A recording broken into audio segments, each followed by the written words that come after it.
Welcome back dear students. मेट को Gyanendra. Students BSc nursing 2026 की तैयारी कर रहे हैं, तो उसके लिए हम आपको पढ़ा रहे हैं फिजिक्स, केमिस्ट्री और बायोलॉजी, जिसमें हमारे कई सारे लेक्चर्स हमारे चैनल पर ऑलरेडी अपलोडेड हैं। लेकिन कई दिनों से हम अपने लेक्चर्स को अपलोड नहीं कर पा रहे थे, कुछ व्यस्तता के कारण। और लेकिन अब हमने डिसाइड किया है कि आप लोगों के सारे लेक्चर्स हम अपलोड कर दिया करेंगे, चाहे फिजिक्स का हो, चाहे केमिस्ट्री का हो, बायोलॉजी का हो, और आपके एग्ज़ाम से रिलेटेड बाकी जो क्वेरीज़ हैं बच्चों की, वो भी सारी हम वीडियो के फॉर्म में दे दिया करेंगे कभी ना कभी। ठीक है, तो फॉर्म कब आएगा, कितनी फ़ीस होगी, कितनी सीटें हैं, है ना, ये सारी जानकारी हम आपको अपने इस चैनल पर दिया करेंगे। ठीक, तो अभी तक हम लोगों ने जो बायोलॉजी में पढ़ा था, और उसमें हम लोगों ने मेंस्ट्रुएशन तक पढ़ लिया था, गैमेट ट्रांसपोर्ट हो गया था एक तरीके से। ठीक, अब फर्टिलाइजेशन होगा, उसके बाद पोस्ट फर्टिलाइजेशन इवेंट्स होंगे, और उसके बाद इस चैप्टर का एंड हो जाएगा।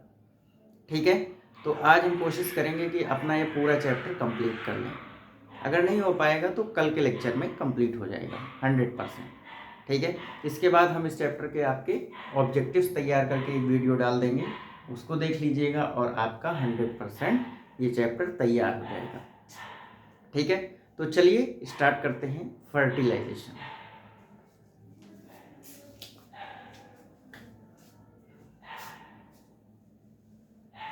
Fertilisation,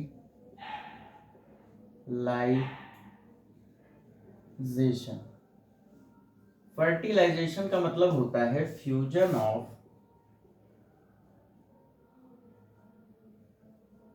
mail and female gamete.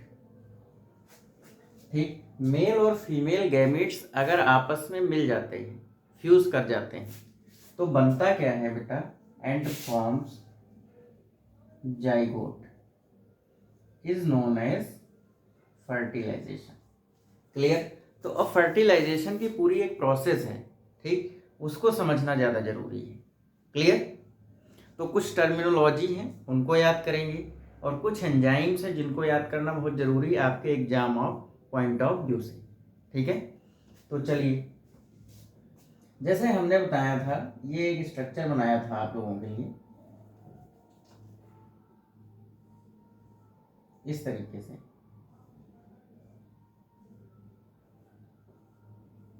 ठीक, तो ये फीमेल रिप्रोडक्टिव सिस्टम है। क्लियर?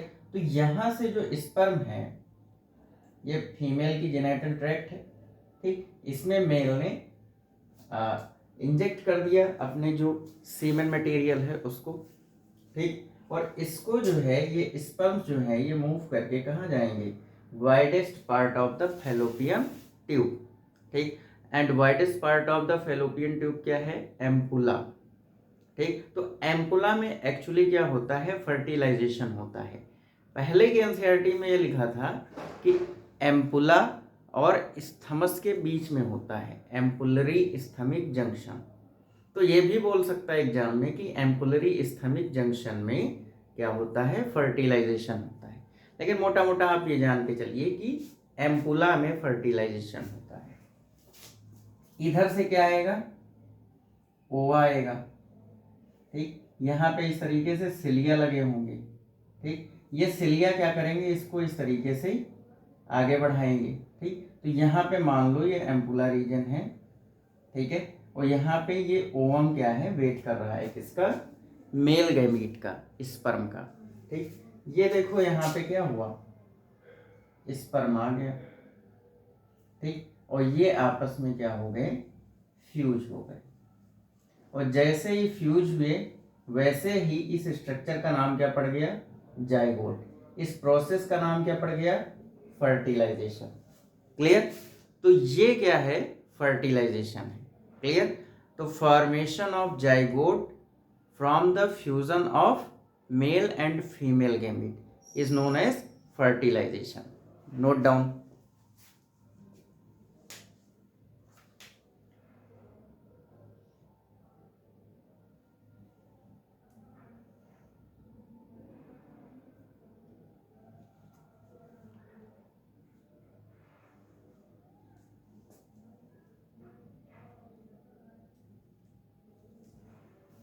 हो गया।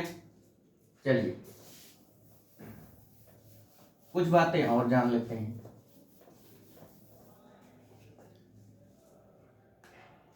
एक वर्ड होता है कैपेसिटेशन। कैपेसिटेशन, ठीक।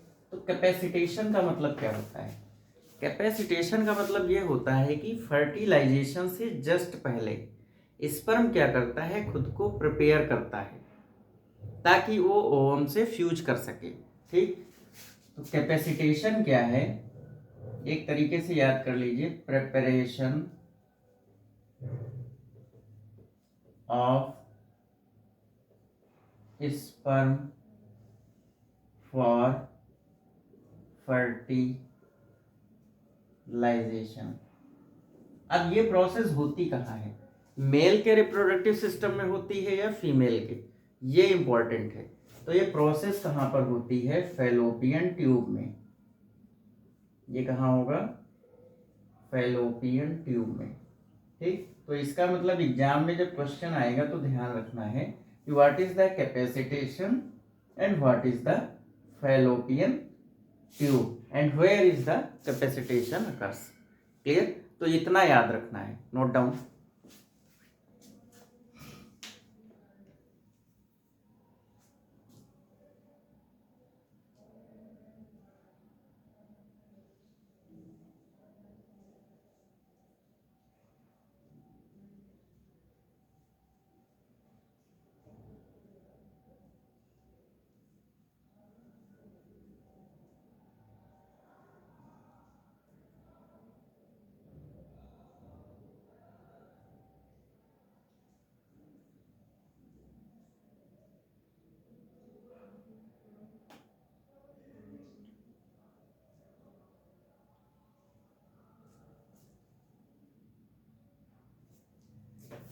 ओके,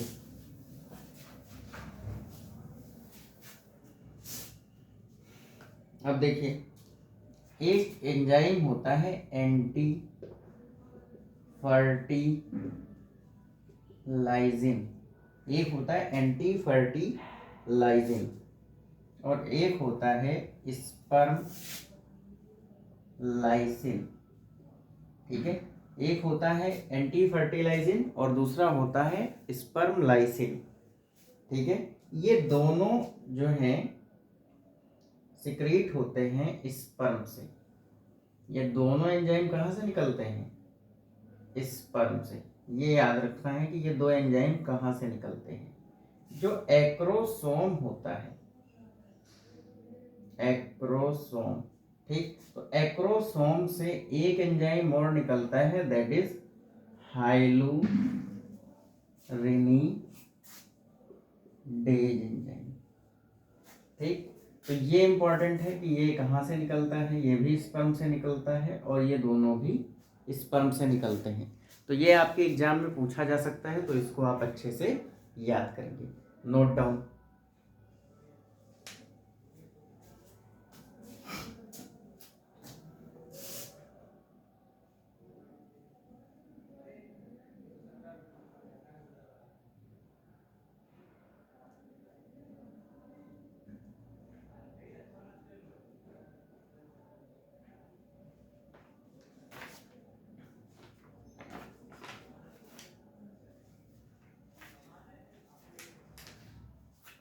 हो गया बेटा?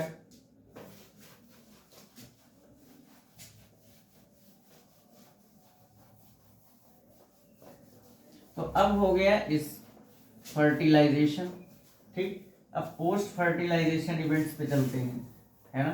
तो एम्ब्रियोजेनेसिस होगी, ठीक। तो ह्यूमन के केस में थोड़ा सा डिफरेंट होता है एम्ब्रियोजेनेसिस। जो कि प्लांट में था वो बड़ा सिंपल टाइप का था, लेकिन ह्यूमन के केस में थोड़ा सा कॉम्प्लिकेटेड होता है, थोड़ा सा डिफरेंट होता है। तो चलिए देख लेते हैं, ठीक। तो एक जैसे आपने देखा कि ये जाइगोट है, ठीक। अब यहाँ पे ये कंप्लीट सेल बन चुकी है, ठीक। तो ये क्या है, यहाँ पे जो कंटेंट है 2n है, nucleus, this is the zygote, ठीक। अब ये जो जाइगोट है इसमें क्या होगा, क्लीवेज होगा। क्लीवेज का मतलब होता है विखंडन, विखंडन, ठीक है। विखंडन का मतलब टूटना, ठीक। तो यहाँ पे क्या होगा, क्लीवेज होगा जाइगोट का। तो क्लीवेज जो होता है उसमें क्या होता है, इस तरीके से होगा। जो फर्स्ट क्लीवेज है वो वर्टिकल होता है, ठीक है, ये न्यूक्लियस, ओके। फिर दूसरा जो क्लीवेज होगा वो क्या होगा, एक ये वाला हुआ था और दूसरा ये वाला, 4 सेल बन गई, ठीक है। क्लीवेज का मतलब सिंपल क्या है, माइटोसिस ही तो हो रही है, क्लियर।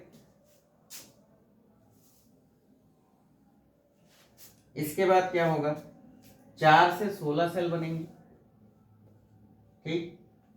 इसी तरीके से क्लीवेज होगा, 16 से कितना, 32, फिर 32 से क्या होगा, 64, 64, ठीक है।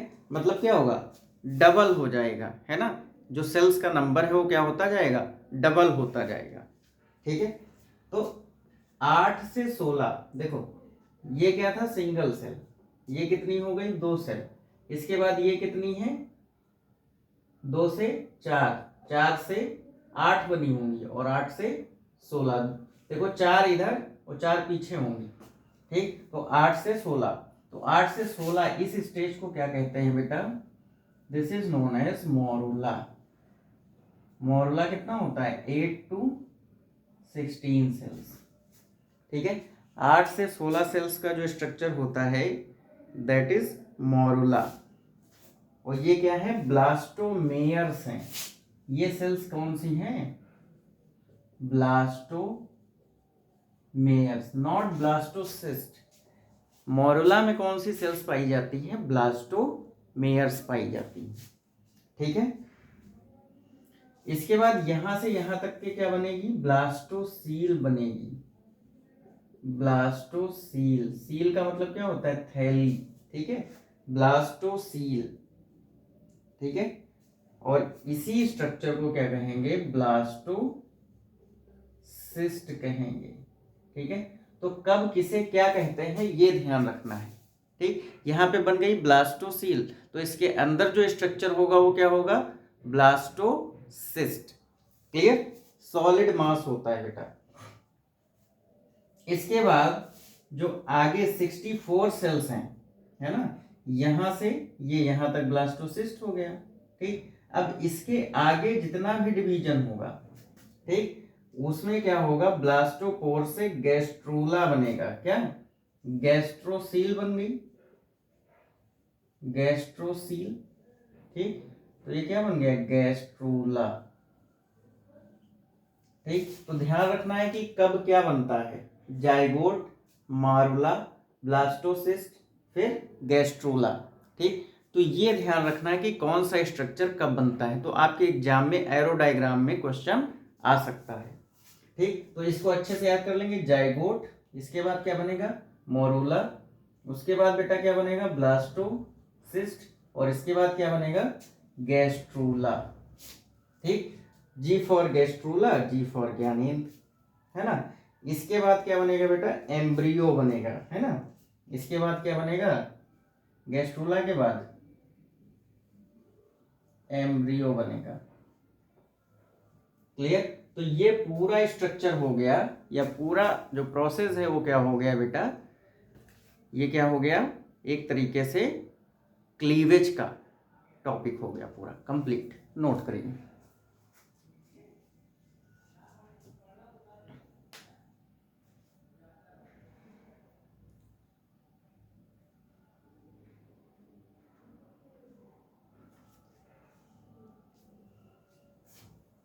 हो गया। चलिए, तो ये क्लीवेज हो गया। अब चलते हैं एम्ब्रियोजेनेसिस पे कि किस तरीके से एम्ब्रियो बनता है, ठीक। तो जो सबसे शुरुआती एम्ब्रियो होता है, ठीक, उसको क्या कहते हैं, कैसे बनता है, सब हम देखने जा रहे हैं, ठीक है बेटा।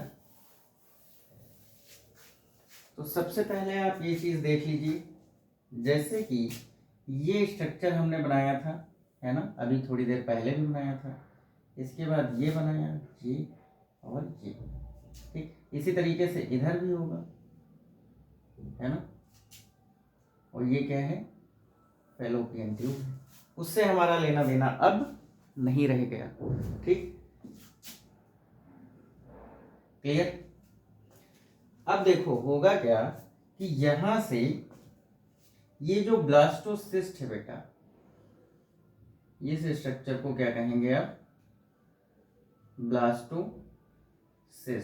अच्छा, जब क्लीवेज हो रहा था, ठीक है, तो यहाँ पे क्या हुआ होगा, फर्टिलाइजेशन, क्लीवेज हुआ, उसके बाद ये मूव करता हुआ और डिवाइड करता हुआ यहाँ आ गया।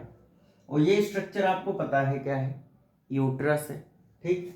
और जो यूट्रस होता है, इसकी सबसे अंदर की जो दीवार होती है उसको क्या कहते हैं हम लोग, एंडोमेट्रियम कहते हैं। क्या कहते हैं, एंडोमेट्रियम, ठीक है। इसको क्या कहेंगे बेटा, एंडोमेट्रियम कहेंगे, ठीक है। अब देखो होता क्या है, एक स्ट्रक्चर हम थोड़ा सा इधर ले लेते हैं, पहले इसको समझ लीजिए, उसके बाद आपको इम्प्लांटेशन समझ में आ जाएगा, ठीक है। तो देखो ये एक स्ट्रक्चर है, एक तरीके से प्रोएम्ब्रियो कह सकते हैं इसको, ठीक। तो यहाँ पे सॉलिड सेल मास होगा इस तरीके से, है ना, स्ट्रक्चर के अंदर खूब सारी सेल्स होंगी यहाँ। इसी तरीके से ये क्या है, धीरे धीरे ऐसे ऐसे इस तरीके से वर्टिकली ग्रो करेंगी सेल्स यहाँ पे, ठीक। और बाहर भी सेल्स ग्रो कर रही हैं पहले से हैं, ठीक। उनका क्या नाम है, ट्रोफोब्लास्ट। इन सेल्स को क्या कहते हैं, ट्रोफोब्लास्ट, ठीक है। These are the trophoblastic cells, okay.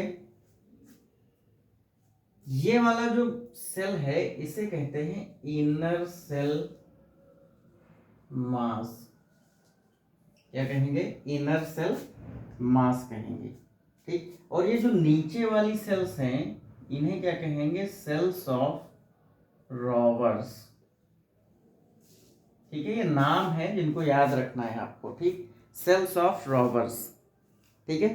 जो इनर सेल हैं इन्हीं को हम स्टेम सेल मान के चलते हैं, स्टेम सेल्स, ठीक। तो स्टेम सेल्स के अंदर क्या है, कैपेसिटी है, टोटीपोटेंसी है। वो एक सेल अगर है तो वो जो चाहेगी वो बन जाएगी, ब्रेन की सेल बन सकती है, हेयर की सेल बन सकती है, हैंड की सेल बन सकती है, स्किन की सेल बन सकती है, ठीक है। तो जो ये इनर सेल मास है, स्टेम सेल, देखो स्टेम की तरह है ना। तो ये जो स्टेम सेल्स हैं ये बड़ी काम की हैं, इनके अंदर टोटीपोटेंसी नेचर होता है, ठीक। और ये टोटीपोटेंसी की होने की वजह से ये अपने आप को चेंज कर सकती हैं अपने अकॉर्डिंग, ठीक है। तो ये बड़ा बढ़िया है काम इनका, ठीक है। तो ये पूरा स्ट्रक्चर क्या बन गया बेटा, एक प्रो एम्ब्रियो का स्ट्रक्चर बन गया, ठीक है। अब देखो इसी को हम थोड़ा सा डेवलप करके दिखा देते हैं, सेम स्ट्रक्चर को,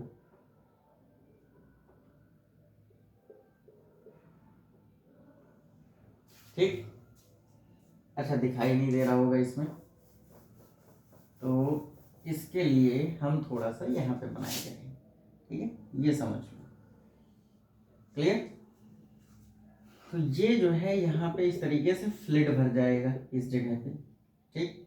तो यहाँ पे इस तरीके से एक नया स्ट्रक्चर बन करके आएगा, नए तरीके का स्ट्रक्चर बन के आएगा। और इसमें क्या होंगी, इस तरीके से सेल्स होंगी, यहाँ भी कुछ सेल्स होंगी, यहाँ भी सेल्स होंगी, ठीक। ये वाला जो स्ट्रक्चर है, ये जो पानी भरा है ना, बाहर क्या है, ट्रोफोब्लास्टिक लेयर है, ठीक। इसके बाद ये जो पानी भरा हुआ है ना, इसको क्या कहते हैं, एमनियोटिक कैविटी। ये क्या है, एमनियोटिक कैविटी है, ठीक। और इसी में क्या होगा, एक लेयर आ जाएगी बाद में, वो क्या होगी, एमनियॉन लेयर होगी। और वही एमनियॉन लेयर के अंदर क्या होगा, एमनियोटिक फ्लूइड होगा, ठीक है। तो जब बच्चा पैदा होता है उसके पहले वो बैग फटते हैं, उसमें से वाटर निकलता है, ठीक है। चलिए वो सब बाद में देखना, जब आप लोग सेलेक्ट हो जाना, डिटेल में सब समझना, ठीक। इसके नीचे यहाँ पे कुछ सेल्स और होंगी, है ना, इस स्ट्रक्चर के नीचे, इन्हीं सेल्स को क्या कहेंगे, सेल्स ऑफ रॉवर्स कहेंगे, ठीक है, यही वाली ये जो टोटिपोटेंट सेल्स थी ये रिड्यूस होकर के इस तरीके से नीचे आ जाती हैं एकदम। ठीक है, ये जो स्ट्रक्चर नीचे के साइड में बना है ये हाइपोब्लास्ट है। क्या है? हाइपोब्लास्ट। ठीक है, और यहाँ पे ये जो खांच बनी ये ठीक है, इसी को कहते हैं प्रिमिटिव स्ट्रीक। Primitive streak. ठीक है, इसको याद कर लेंगे, प्रिमिटिव स्ट्रीक कहा जाता है। ठीक है, और जो ऊपर वाला ये हाइपोब्लास्ट है नीचे वाला, तो ऊपर वाला जो पार्ट होगा वो क्या हो जाएगा? ये हो जाएगा ईपी ब्लास्ट। ईपी मतलब ऊपर, तो ये क्या हो गया बेटा? ईपी ब्लास्ट हो गया।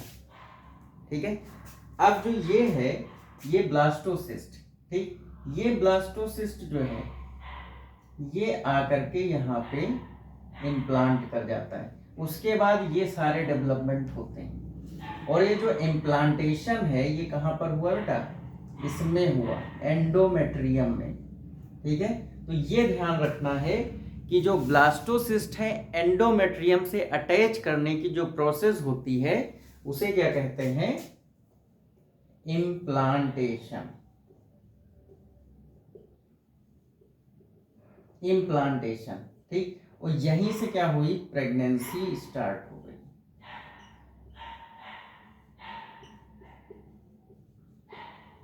क्लियर? तो ये पूरा स्ट्रक्चर है ना, और ये हमने पहले आपको बता दिया था, ये इम्प्लांटेशन के बाद की सारी बातें थी।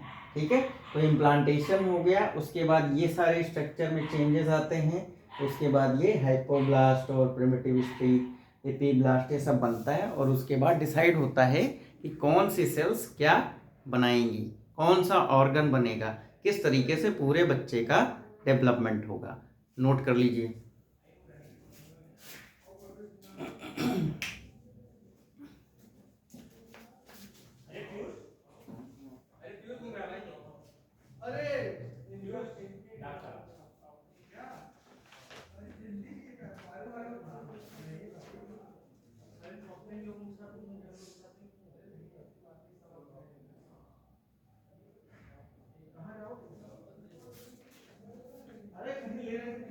हो गया बेटा?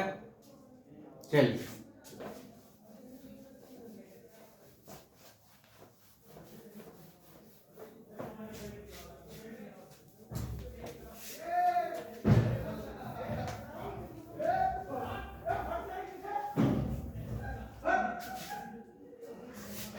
तो अब देख लेते हैं pattern of cleavage. Pattern of cleavage.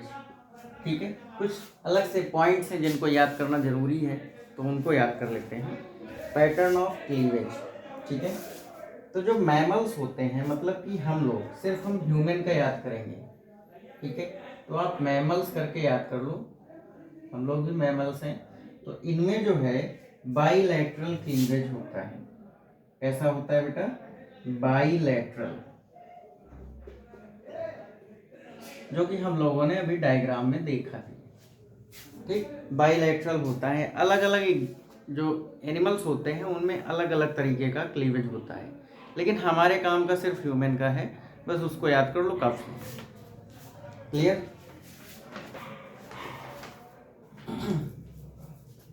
अब देखो एक्स्ट्रा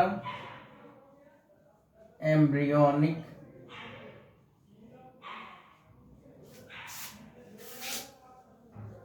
मेम्ब्रेन्स।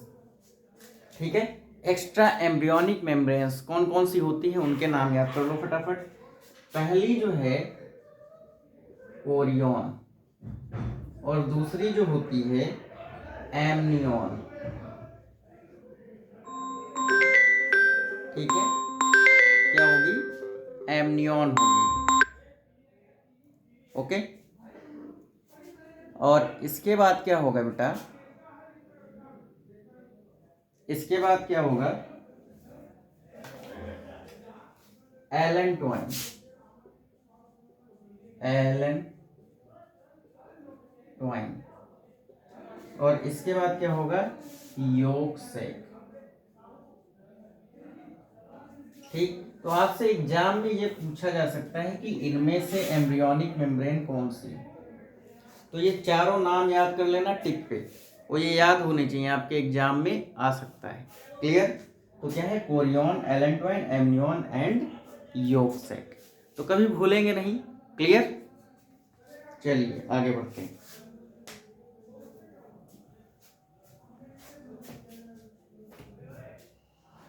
तो आज यहीं तक रखते हैं। 25 मिनट्स की हमारी क्लास हो चुकी है। ठीक, और कल पार्चुरेशन पढ़ लेंगे, प्लेसेंटा है, ठीक, और गेस्टेशन पीरियड है, देन पार्चुरेशन है।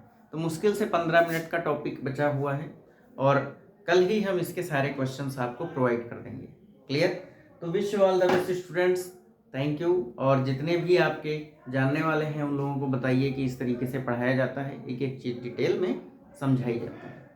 और क्लासेस को हमारी ज्वाइन कीजिए ताकि आप लोग इसी साल बेटा सेलेक्ट हो सकें। Wish you all the best students, thank you on medico Gyanendra.